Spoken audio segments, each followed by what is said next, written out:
Hello, JOLO fans.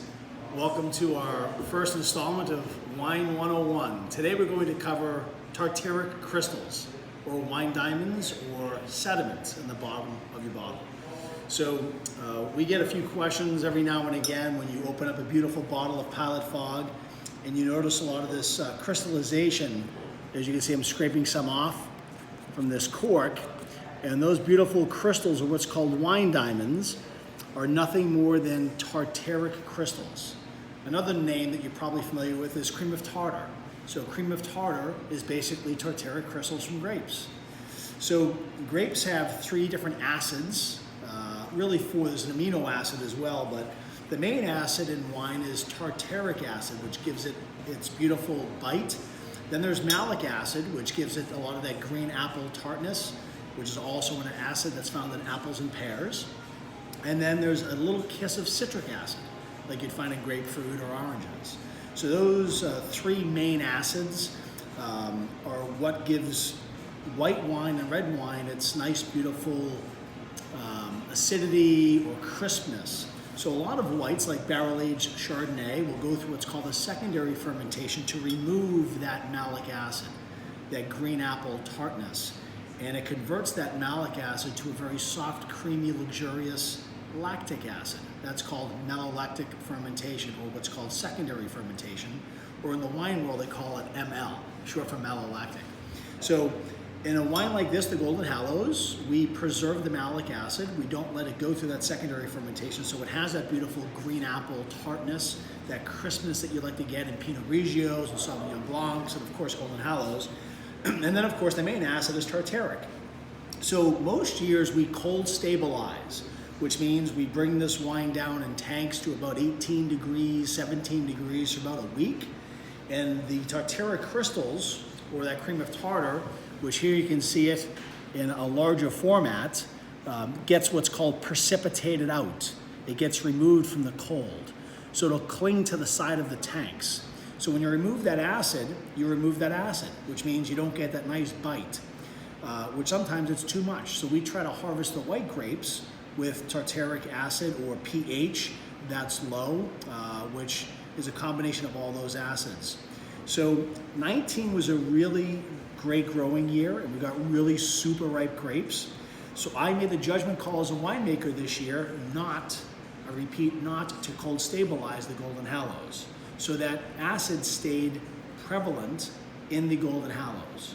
So if you refrigerate your Golden Hallows for, let's say, 2-3 weeks at a typical refrigerator of 46 degrees, it'll precipitate out. So it's like you're a mini winemaker. So here you can see I have a bottle that I put in the refrigerator for about 3 weeks. You can see these wine diamonds that have crystallized on the bottom of the Golden Hallows.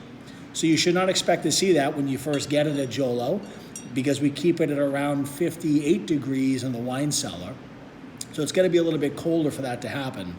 So that will happen if you put it in your refrigerator for a few weeks or a week in a very cold refrigerator. There's nothing wrong with that. It's just some of the acid that's in the wine crystallizing. So don't be afraid to see that, like you see it in our Pilot Fog and our Jolotage and our Crimson Creek. And that's why, incidentally, they make these beautiful decanters, which we have at JOLO. This is not for pomp and circumstance. It's actually fundamentally required for decanting a elegantly aged wine. So you'll get this sediment in the bottom of what's called the punt. You can see how this punt did its job by filtering all the tartaric crystals down to that little crevice. So before you open a beautifully aged bottle of wine, or even a Pilot Fog for a couple of years old, which typically has more sediment than other wines, you should stand it up for about a day if you've been bottle aging it in a cellar at this angle, or maybe a little bit flatter, and all that sediment will fall to these corners. And that's why you decant a wine that's old. You're not decanting it to give it air, because it's been slowly oxygenated through that cork for a decade, getting slowly a little bit of oxygen every year. So it doesn't need air. It needs to be decanted for the sediment release. So that's why we have this beautiful crank here. So the theory behind this contraption is you light the candle, it illuminates the neck, and as you slowly pour the wine in, by slowly cranking this down, you'll be able to see where that sediment stops and right before it hits the neck or that ullage part of the bottle, so in this little bulb right here, all that sediment will be caught, and you will not get the sediment in your wine. So that's why they create this contraption to filter out these tartaric crystals. Because about 90% of the sediments will be tartaric crystals that precipitate out over years of storage. Of course, there'll be a little bit of solids from the grapes and the skins and the seeds and the stems, but most of that has been filtered out, or just through gravity, it's been racked out, what we call in the wine terms. So you should see beautiful tartaric crystals in all of your red wines because they never go through cold stability. And most whites, unless it's a year like I decided as a winemaker to leave the tartaric crystal in to keep the pH and the balance of acidity and fruit and alcohol in check, that would be in a wine that's white. Most of the European whites are hardly ever cold stabilized. So you should expect to see that in every one of your high-end white wines that have not gone through malolactic fermentation. So welcome everyone to JOLO Wine 101. Hopefully you found this very educational and you can explain to all your friends what wine diamonds are. Cheers.